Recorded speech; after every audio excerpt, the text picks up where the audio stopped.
Bienvenue sur le podcast Liberté libérale. Je suis Aurélie, psychologue entrepreneur. J'ai ouvert mon cabinet en janvier 2020 et à côté de ça, comme je suis passionnée de web marketing, j'ai décidé d'aider mes collègues, thérapeutes, praticiens et professionnels de santé à développer leur activité sur le web en boostant leur visibilité. Ce podcast abordera donc les thématiques du référencement et du web marketing afin que vous puissiez vivre sereinement de votre activité. Je vous souhaite une bonne écoute. Bonjour et bienvenue dans l'épisode numéro 14 du podcast Liberté libérale.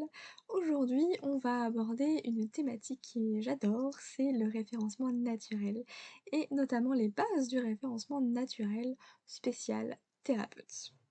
On va commencer tout de suite, mais avant, j'aimerais simplement vous faire part d'un guide gratuit que j'ai créé qui est à votre disposition. Il s'agit du guide spécial débutant en SEO qui se trouve en lien dans la description, que vous pouvez télécharger gratuitement.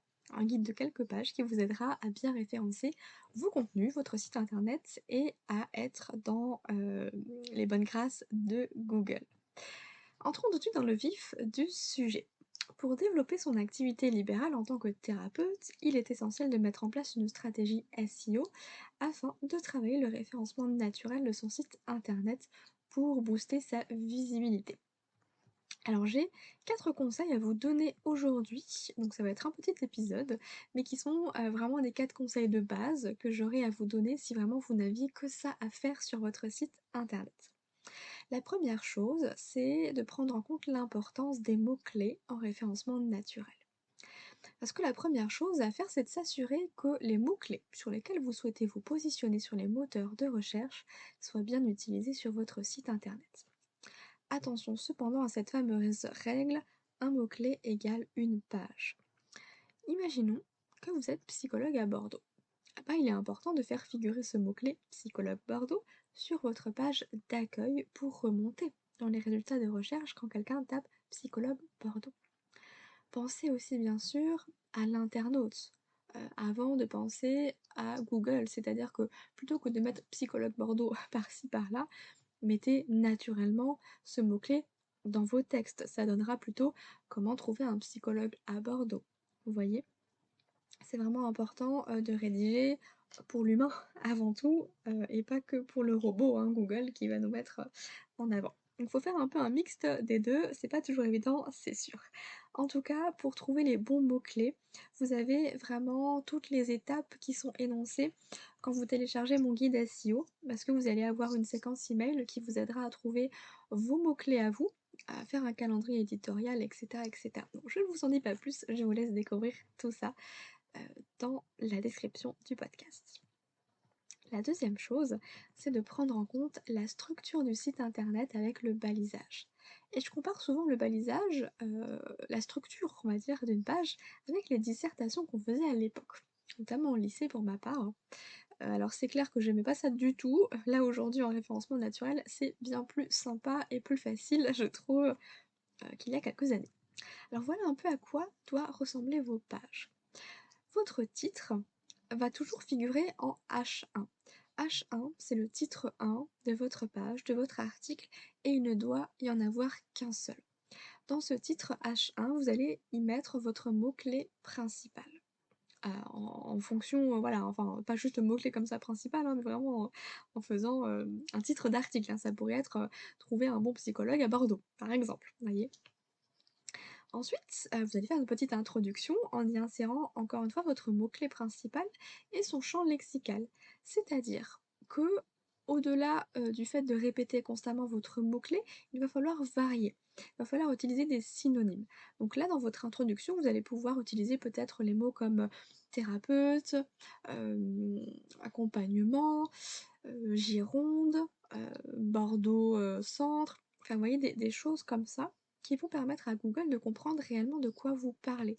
Parce qu'il y a des mots qui, sortis de leur contexte, on ne sait pas trop de quoi on parle. Si je vous dis glace par exemple, une glace, ça peut autant être un miroir qu'un aliment à manger. Vous voyez? Donc c'est important de mettre d'autres synonymes, de poser un peu le contexte autour de ce mot-clé pour aider Google à comprendre le sens, le champ sémantique en fait de votre mot-clé principal. Ensuite, on passe à la sous-partie H2. Vous allez avoir du coup un H2 avec encore une fois votre mot-clé ou un synonyme à ce moment-là. Ça pourrait être les annuaires de thérapeute en Gironde, imaginons hein, en H2, et puis en dessous un petit paragraphe explicatif. C'est vraiment une sous-partie. Donc vous pouvez avoir plusieurs sous-parties dans un même article, dans une même page, hein. Il y aura plusieurs H2 dans une page par exemple. Mais il faut toujours qu'il y ait un H1 et un H2, ça c'est le minimum obligatoire pour aider Google à comprendre un petit peu la structure de votre site. Du coup, vous pouvez mettre un deuxième H2 avec une autre sous-partie, du coup, hein, mais bon, comme dit, c'est optionnel, et puis un paragraphe explicatif. Sachant qu'on peut aller jusqu'au H6. Donc là, il va falloir suivre une structure logique. On peut avoir un H1, un H2, encore un H2, ou bien un H1, un H2, un H3 et un H2. Alors je sais si c'est pas très clair, sachez que vous aurez le lien de cet article également en description du podcast pour vous aider à comprendre un petit peu cette structure. Il faut simplement garder en tête qu'il ne peut y avoir qu'un seul H1, puisque c'est le titre de votre article ou de votre page, et qu'il ne peut pas y avoir de H3 avant un H2. En fait, vous voyez, suivez simplement l'ordre hein, des chiffres, hein, comme ça ce sera clair et plus simple. Et sachez que si vous appliquez déjà cette règle, vous allez prendre de l'avance par rapport à vos concurrents parce que quand on n'est pas calé là-dessus, effectivement, on ne sait pas du tout comment ça fonctionne et en général, on a une très mauvaise structure des sites parce que on pense que le H1, H2, c'est juste un réglage de taille du texte, sauf que pas du tout, ça a toute son importance. Donc je vous invite vraiment à vérifier que toutes vos pages et vos articles sont bien structurés de la bonne manière. Troisième conseil, c'est les images. Alors au-delà de l'attrait visuel, du fait d'aérer le texte, etc., il peut y avoir aussi des bénéfices à utiliser des images, notamment pour le référencement. Trois choses que je vous invite à faire avant même d'importer vos images sur votre site internet, c'est dans un premier temps de les compresser pour ne pas alourdir votre site et donc ralentir le chargement de vos pages. Pour ça, vous pouvez trouver des compresseurs d'images gratuits en ligne, notamment Compress JPEG ou Tiny JPEG. Ensuite, deuxième chose, renommez vos images avec votre mot-clé principal. Dites-vous que pour une page, un article, vous allez avoir une image. Et bien cette image, vous allez mettre votre mot-clé dedans, psychologue Bordeaux par exemple. Troisième chose, c'est de remplir le texte alternatif de l'image ou ce qu'on appelle la balise alt une fois que l'image est chargée, vous voyez, dans votre bibliothèque média.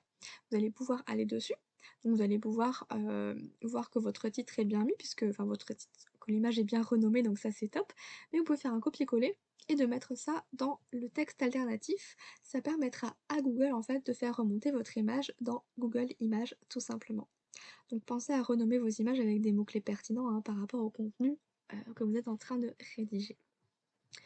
Et enfin, quatrième et dernière chose, et pas des moindres, j'aimerais vous transmettre le secret pour attirer du trafic qualifié. Alors avant tout, qu'est-ce que c'est du trafic qualifié? En référencement, quand on parle de trafic qualifié, on fait référence à notre client cible. Et là, je vous renvoie à mon podcast, mon précédent podcast sur le patient cible, parce que le but, c'est d'être visible par ceux qui ont besoin de vos services. En gros, il vaut mieux avoir 10 visites par mois sur votre site qui vous ramènent 5 patients, plutôt que 1000 visites sur votre site par mois qui ne vous permettent pas du tout de remplir votre agenda. Oui, ça n'a aucun intérêt à part pour flatter notre ego à ce moment-là. Et le secret, c'est que lorsque vous rédigez vos articles, il faut penser à l'intention de recherche. Je répète, quand vous rédigez vos articles, il faut penser à l'intention de recherche. Et pour vous aider à comprendre cette notion-là, je vais vous donner deux exemples. Je vais vous donner deux titres d'articles et vous allez me dire lequel, à votre avis, a le plus de chances de générer un nouveau rendez-vous. Premier article, qu'est-ce qu'une thérapie EMDR? Deuxième article, comment guérir d'un traumatisme? À votre avis, lequel de ces deux articles a le plus de chances de vous rapporter un nouveau patient? Alors si vous êtes psychologue, vous savez de quoi je parle, mais si vous n'êtes pas psy, il y a de fortes chances que vous êtes en train de vous dire thérapie EM quoi? Et vous avez bien raison. Parce qu'en fait, l'article qui a le plus de chances de vous rapporter un nouveau patient, c'est le deuxième, c'est-à-dire comment guérir d'un traumatisme. Partez du principe que vos patients, ils savent pas de quoi ils ont besoin. Ils ne savent pas quelle thérapie est meilleure pour eux. Donc thérapie EMDR, il y a fort à parier qu'ils en aient jamais entendu parler, même si ça devient de plus en plus, connu. Donc le premier est trop généraliste et surtout, ce terme est beaucoup trop, expertisé. C'est plus des personnes, dans la profession qui vont chercher certainement des infos sur une thérapie EMDR. Alors que quand on tape «comment guérir d'un traumatisme», bah, il y a beaucoup plus de chances que là, la personne qui tape ce mot-clé-là, ce terme-là, ait envie justement de guérir d'un de ses traumatismes à lui et qu'il ait envie de trouver une solution à sa problématique et de prendre rendez-vous avec le thérapeute compétent pour l'aider dans cette difficulté. Voyez un petit peu la différence? Alors pensez-y dans la rédaction de vos articles. Et sachez que un article qui convertit, c'est-à-dire qui va vous rapporter des patients, parce que c'est quand même ça le but, hein. Le but c'est pas d'écrire pour écrire, c'est pas de donner des petites miettes à Google, mais c'est vraiment de servir votre entreprise, votre cabinet, c'est d'écrire des articles pertinents qui vous apporteront derrière des patients en continu, sans que vous ayez rien à faire d'autre. Le travail se fait simplement en amont, à un instant T, on choisit les bons mots-clés, la bonne cible, il faut savoir pour qui on rédige et pourquoi. Votre article à la fin, il faut qu'il y ait ce qu'on appelle un appel à l'action, un call to action. Mettez vos coordonnées, mettez un bouton prendre rendez-vous à la fin de votre article.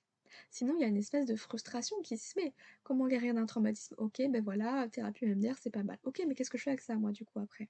Moi, je veux quelqu'un là qui m'aide à guérir de mon traumatisme.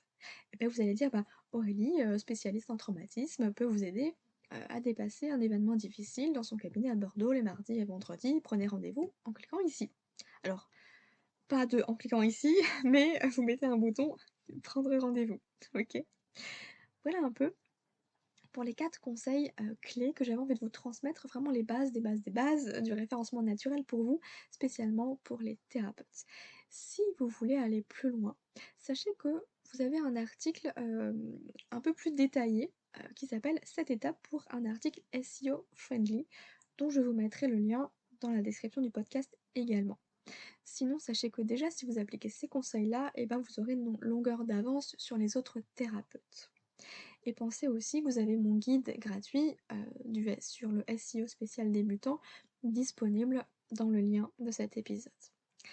Moi, j'ai été ravie de pouvoir vous retrouver aujourd'hui. Comme d'habitude, si vous avez aimé ce podcast, n'hésitez pas à laisser une note 5 étoiles sur Apple Podcast, à laisser un petit commentaire, à partager, à venir me dire quelques mots en story, en message privé sur Instagram ou autre. Et puis surtout, moi, je vous souhaite une très belle journée et je vous dis à dans 2 semaines pour un nouvel épisode du podcast. À très vite.